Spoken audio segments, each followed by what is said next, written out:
नमस्कार, तेरो सबैलाई स्वागत गर्दछु हाम्रो च्यानल लेफ सोच्नुहोस् गाइडमा। र हामी अभ्यास गर्नेछौँ कक्षा 10 को पाठ्यपुस्तक नेपालीको मूल पाठ 2 घर झगडा। यस पाठको हामीले सम्पूर्ण अभ्यासहरू गर्नेछौँ, साथै साथै व्याकरणहरू पनि गर्नेछौँ। त ल अब सुरु गरौँ।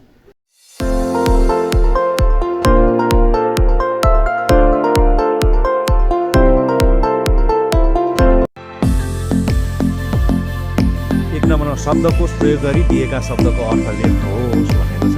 पाताल पुराणअनुसार 7 लोकमध्ये एक लोक नाग लोक। टीका कुनै पद पदावली वाक्य अनुच्छेद र ग्रन्थहरूको अर्थ स्पष्ट गरी लेखिएको व्याख्या। अर्थ अतीत बितेको समय उहिलेको काल। किल्ला प्रतिरक्षाका लागि निमित्त चारैतिरबाट घेरी सुरक्षित तुल्याएको ठाउँ गढी। घनघोर भयङ्कर डरलाग्दो ज्यादै घना। शपथ कुनै काम कुरो हो होइन वा गर्ने नगर्ने भन्ने बारे वचनबद्धता क्रिया प्रतिज्ञा। अवतार जन्म लिने वा शरीर धारण गर्ने काम। राँको आगोको मुस्लो। हालत अवस्था अभिगत। यस्तै गरेर 2 नम्बरमा घर झगडाका ठाउँमा प्रयोग भएका निम्नलिखित तुक्कालाई अर्थ खुल्ने गरी वाक्यमा प्रयोग गर्नुहोस् भनेको छ। यहाँ तिनीहरूलाई कानमा तेल हाल्नु। अन्याय देख्दा पनि नदेखे चाहिँ गरी कानमा तेल हालेर बस्नु राम्रो बानी होइन। त्यसै गरी आँखामा भिजाउनु। मन नपरेपछि राम्रो गरे पनि आँखामा भिजाउनु अस्वाभाविक होइन। कम्मर कस्नु। सबैले कम्मर कस्ने हो भने देश बनाउन धेरै समय लाग्दैन। आगो खिलाउनु। नेपाली सेनासँग जिस्कनु भनेको आगो खिलाउनु सरह हो। वाल्ल पर्नु। छोरो दिनहुँ विद्यालय जान्छ भनेर मक्ख परेका गोर्जेका बुवा छोरो 5 दिनदेखि विद्यालय नगएको भन्ने शिक्षकको कुरा सुनेर वाल्ल परे। तेल घस्नु। वनसुत्ला जस्ता बानी भएका मान्छे तेल घस्न सिपालु हुन्छ। भाषमा फस्नु। आफ्नो खराब बानी छ भने मानिस अवनतिको भाषमा फस्दै जान्छ। उन्नति देख्न नसकेपछि आफ्नैले आफ्नोलाई भाषमा फसाउँछ। चोचोमोचो मिलाउनु। आफ्नो अनुकूल हेरेर चोचोमोचो मिलाउने मान्छे स्वार्थी हो। 3 नम्बरमा दिएका उखान र तिनको अर्थ पहिचान गरी 5 वटा उखानलाई वाक्यमा प्रयोग गर्नुहोस् भनेको चाहिँ यहाँ उखान र तिनका अर्थ छन्। अकबरी सुनलाई कसी लाउनु पर्दैन। उखानको अर्थ हो असल कुराको परिचय आवश्यक पर्दैन। इन्द्रका अगाडि स्वर्गको भय। जान्ने मान्छेका अगाडि कम बुझेकाले भनेका कुरा अप्रभावकारी हुन्छ भनेको। जसले मोह काट्छ उसले हात चाट्छ। परिश्रम गर्नेले लाभ दिन्छ। नाच्न नजान्ने आँगन टेढो। आफू कमजोर भएर पनि अरूलाई जोड्ने। मेरो गोरुको बारे टक्का। आफ्नो कुरामा जिद्दी गर्नु। अर्को पड्को तेलको धुप। अप्ठ्यारो पर्दा आफूसँग भएकै कुराबाट काम चलाउनु।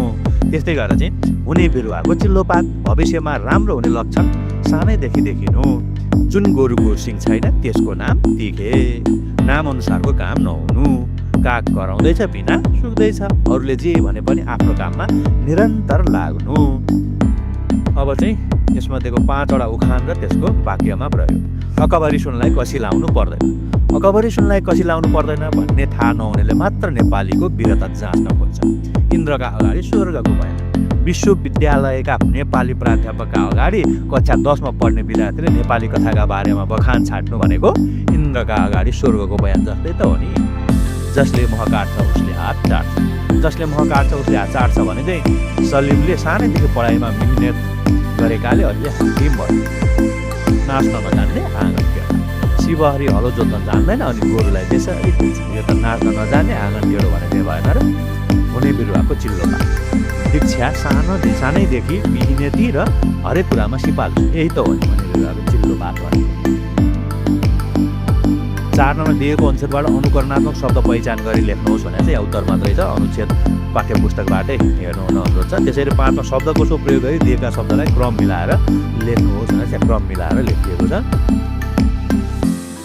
अब चाहिँ हामी बोध र अभिव्यक्ति अन्तर्गत प्रश्न र त्यसका उत्तरहरू। 1 नम्बरमा दिएका शब्दको शुद्ध उच्चारण गर्नुहोस्। व्यक्तित्व।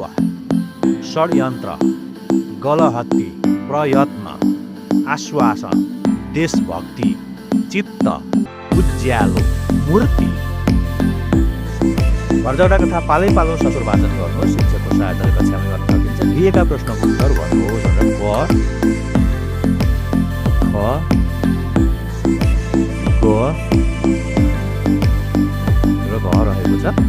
घर झगडा कथा कति अनुच्छेदमा संरक्षित छ? क नम्बर कथाको प्रारम्भ कुन घटनाबाट भएको छ? ख नम्बर कथामा कुन कुन पात्रको प्रत्यक्ष भूमिका देखिएको छ? ग नम्बर बहादुर शाह वाल्ल परेको घटना कुन अनुच्छेदमा छ? ग नम्बर।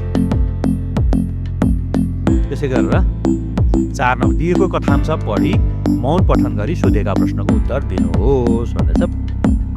कथांश चाहिँ पाठ्य पुस्तकबाट हेर्नु छ। यहाँ प्रश्न र उत्तर रहेको छ। क नम्बर माथिको कथांश कुन सन्दर्भमा आएको हो? ख नम्बर म पात्र उनका आँखामा बिझाउनुका कारण के हो? ग नम्बर अमृतको कणमा विष देख्नुको तात्पर्य के हो? घ नम्बर कथांशमा घात प्रतिघात किन चल्दै गयो?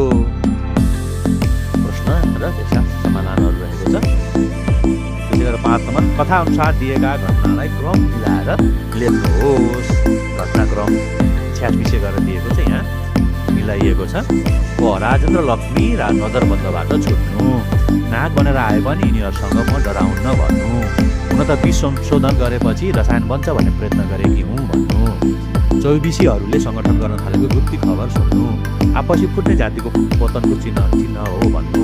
बहादुर शाहले पुरौटेले वैमनस्य बढाइदिएको बताउनु। बालुवाले तिललाई पनि बालुवा नै सम्झन्छ भने चाहिँ उनका आँखामा म बिझाउन थाल्नु। शक्ति नभएका भए महाकाली महालक्ष्मी महासरस्वतीलाई कसैले पुज्ने थिएनन् भन्नु। अघि चाहिँ मुख्य घटनाक्रमहरू भए। विश्लेषण गरेर घटनाक्रमहरू प्रस्तुत नगरेको कारण अभ्यासखण्ड नभएकाले हो। कथासार पनि अभ्यासखण्डमै रहेको छ। ज नम्बर राजेन्द्र लक्ष्मीले बहादुर शाहको सकारात्मक भूमिकाको वर्णन गर्नु। गोर्खामा हमला गर्न लागेको खबर आउनु। ख नम्बर दिएका प्रश्नको उत्तर लेख्नुहोस् भनेर रहेको छ। घर झगडा कथाका पात्र राजेन्द्र लक्ष्मी बहादुर शाहका चारित्रिक विशेषताको तुलना गर्नुहोस्। त्यसै गरेर ख नम्बर कथामा वर्णन गरिएको सन्दर्भका आधारमा उक्त समयको राजनीतिक परिवेश वर्णन गर्नुहोस्। त्यसै गरेर चाहिँ ग नम्बर बहादुर शाह बेतिया पुगेपछि राजेन्द्र लक्ष्मी किन आतिन्?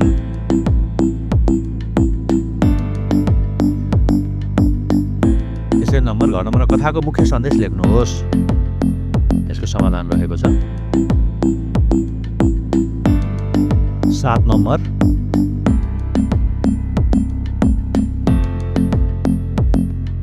त्यसै गरेर 8 नम्बर राजेन्द्र लक्ष्मी र बहादुर शाहका बीच कुराकानी भइरहेको समयमा तपाईँ पुग्नु भएको भए के सल्लाह दिनुहुन्थ्यो? कारणसहित वर्णन गर्नुहोस् भनेर तार्किक उत्तर लेख्ने कुरो रहेको छ। प्रश्न तार्किक उत्तरहरू 2 या 3 अनुच्छेदको संरचनामा लेख्न सकिन्छ। 9 नम्बर व्याख्या गर्नुहोस्। क बाहिरी शत्रुलाई उठ्न दिनको मूल कारण घर झगडा हो। व्याख्याको नमुना रहेको छ। त्यसै गरेर चाहिँ 6 नम्बर व्याख्यामा हेर्यो भने शङ्काको डोरीमा पिङ खेल्नु नादानी हो। व्याख्याको नमुना दिएको छ।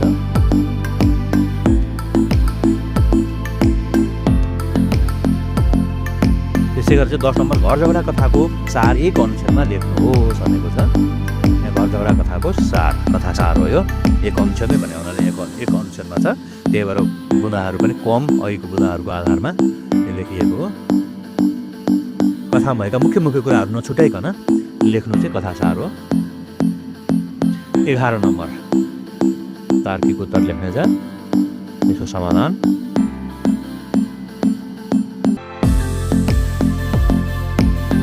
12 नम्बर सत्ता प्राप्तिका लागि हुने सङ्घर्षलाई कथाले कुन रूपमा देखाएको छ? समीक्षा गर्नुहोस् भनेर यहाँले विवेचनात्मक उत्तर रहेको छ।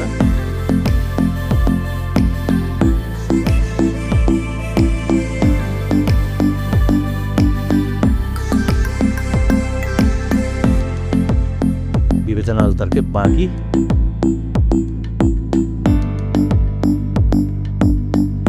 13 नम्बर दिएको अनुसार पढ्नु सोधेका प्रश्नको उत्तर लेख्नुहोस् भनेको छ। कमा प्रश्नहरू रहेको छ। प्रश्नहरूको समाधान रहेको छ। ख नम्बर र ती 6 नम्बर अन्तर्गतका प्रश्नका समाधानहरू रहेको छ। अब चाहिँ हामी भाषिक संरचना र वर्ण विन्यास अन्तर्गतका 1 नम्बर 2 नम्बर 3 नम्बरको रहेको छ यहाँ। त्यसै गरेर 4 नम्बर 5 नम्बर र 6 नम्बरको रहेको छ। समाधानहरू प्रश्नहरू पाठ्यपुस्तकबाट हेर्नु अनुरोध छ।